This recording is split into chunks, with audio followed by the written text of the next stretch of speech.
안녕하세요. 오늘 뉴스레터의 주요 내용은 다음과 같습니다. 1. 미국의 긍정적인 변화. 2. 지금 당장이다. 항공기가 DX 코리아 2022에서 공개됐는데 예상치 못한 폭발적인 관심을 받고 있다고 합니다. KAI가 또 한 번 세계 항공기 시장의 폭풍이 될 것인지 자세한 소식 알아보도록 하겠습니다.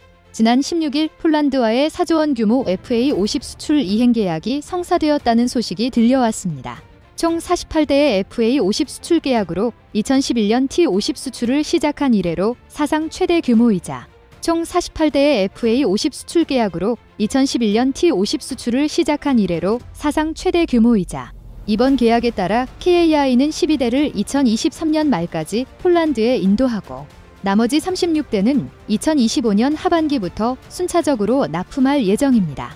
또한 이번 계약을 계기로 폴란드에 물류 허브가 지어지고 4.5세대 전투기 조종사 훈련을 맡을 국제비행학교의 설립도 단계적으로 추진될 계획이라고 합니다. 강영구 KAI 사장은 폴란드와 오래도록 지속 발전할 수 있는 전략적 파트너십 관계가 되기를 기대한다. 폴란드 수출을 발판 삼아 유럽, 아프리카, 중동, 중남미를 비롯한 미국 시장에 도전하겠다고 밝혔습니다. 폴란드와의 FA50 수출 계약이 성사되고 며칠 뒤 폴란드로 향하게 될 FA50PL의 모델링이 공개되어 화제가 되고 있습니다. 지난 19일 폴란드 공군의 요구사항을 반영한 FA50PL의 그래픽 형상이 언론에 처음 공개되었습니다. 폴란드 공군 마크와 조정석 우측에 위치한 공중급유관이 눈에 띄는데요. FA50PL은 폴란드 공군의 요구에 따라 업그레이드가 이루어진 것으로 미 전투기를 한국군의 요구사항에 맞게 개량한 KF-16F, 15K와 비슷하다고 볼 수 있습니다. KAI가 납품할 FA50PL에는 블락 20 업그레이드가 적용되어 현존하는 최고 사양의 FA50이 될 것으로 보고 있습니다. KAI 측은 FA50PL이 기존 FA50과 비교해 공중급유 기능을 통한 항속거리 증대, 능동 위상배열 AESA 레이더, 공대직, 공대공 무장 업그레이드 등을 통해 전반적인 기능을 한 차원 높인 것이라고 밝혔습니다. 또한 FA50PL은 경공격기 특수전술 및 전투임무 등 다양한 임무작전이 가능할 뿐 아니라 F-16과 호환성이 높고 F-35와 같은 5세대 전투기의 교육훈련에도 최적화됐다.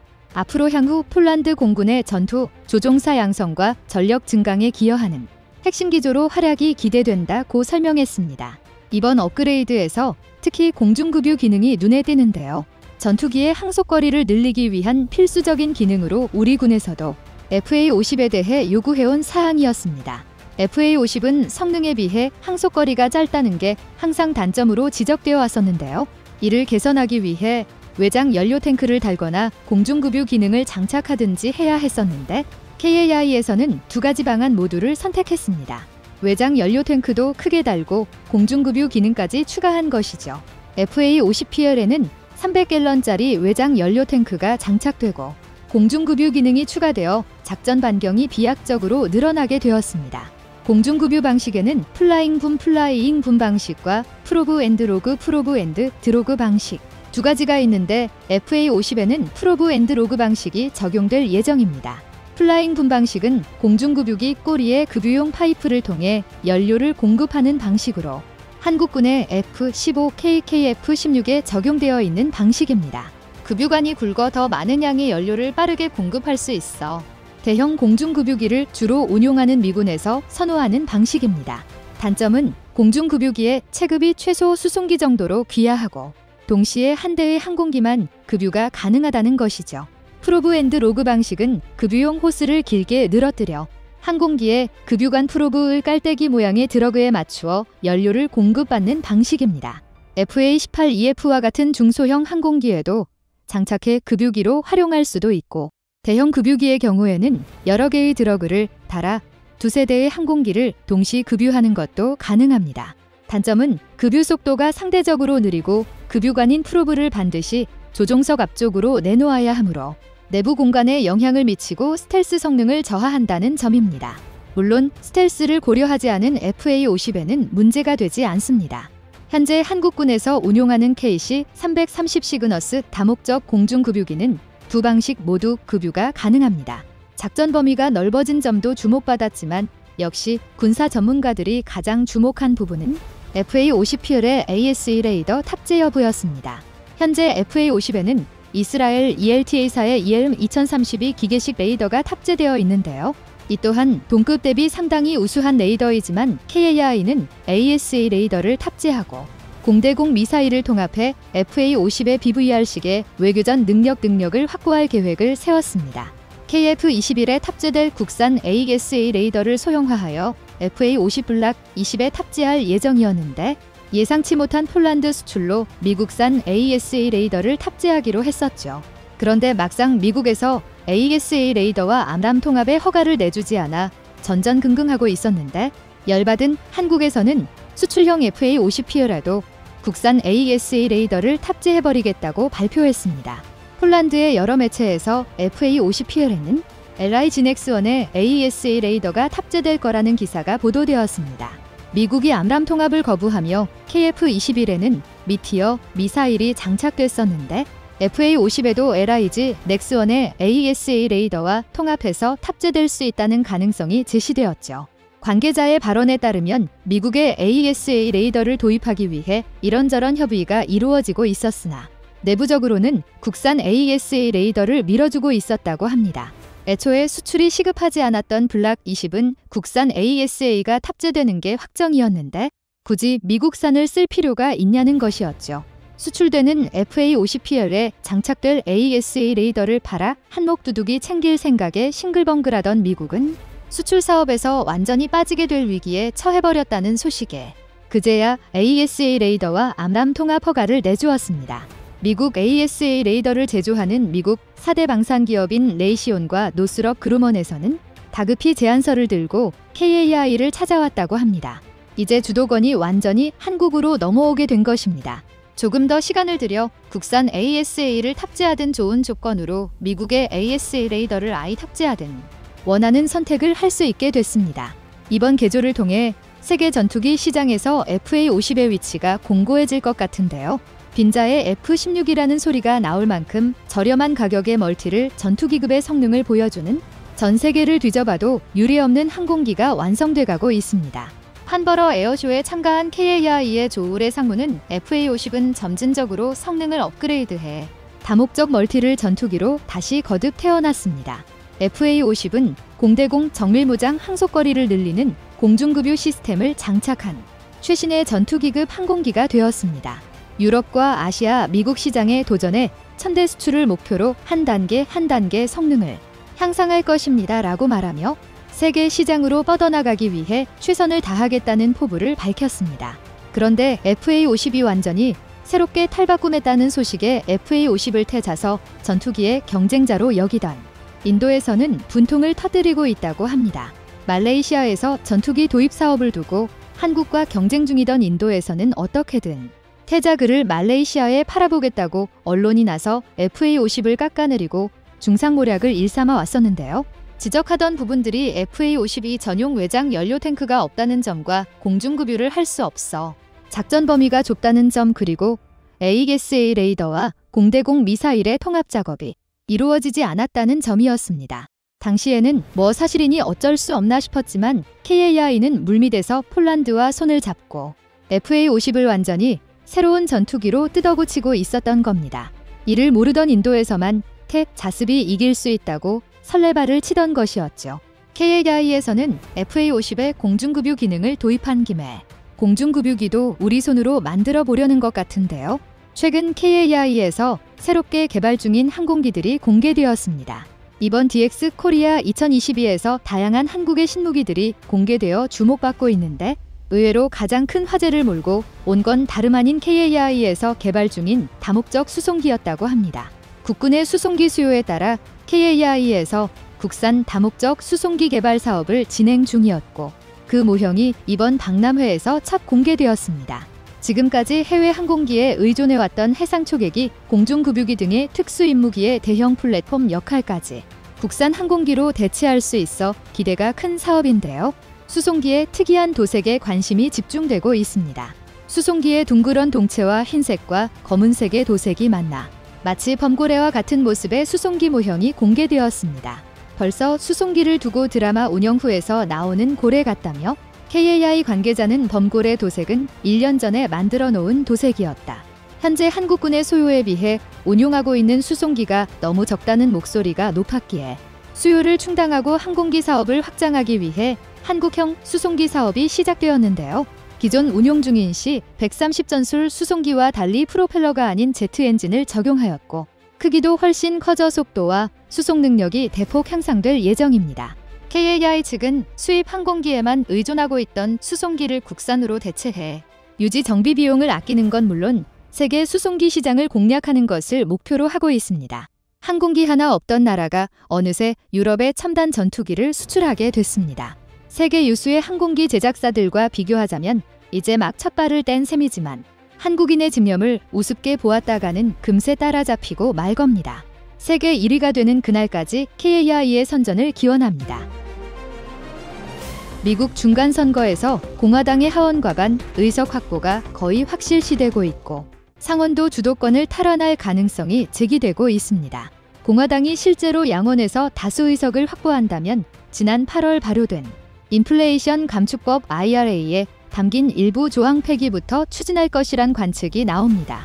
바이든은 동맹국들의 비판을 받으면서까지 야심차게 IRA를 추진했는데 제대로 시행도 되기 전에 폐기될 가능성이 있는 상황입니다. IRA로 가장 피해를 볼 것으로 예상된 것은 현대차 그룹인데 공화당이 승리할 경우 반대로 가장 큰 수혜를 입을 것으로 예상됩니다. 이런 가운데 미국 시장을 놓고 현대차와 경쟁하던 테슬라에서도 공화당을 지지해달라는 이야기가 나오면서 IRA와 이를 추진한 바이든 행정부의 생명이 얼마 남지 않은 것으로 보입니다. 바이든 행정부가 IRA를 추진할 당시에 양원에서 공화당 의원 중 어느 한 명도 법안에 찬성하지 않았습니다. IRA는 민주당이 양원 과반 의석의 힘으로 단독 처리한 법입니다.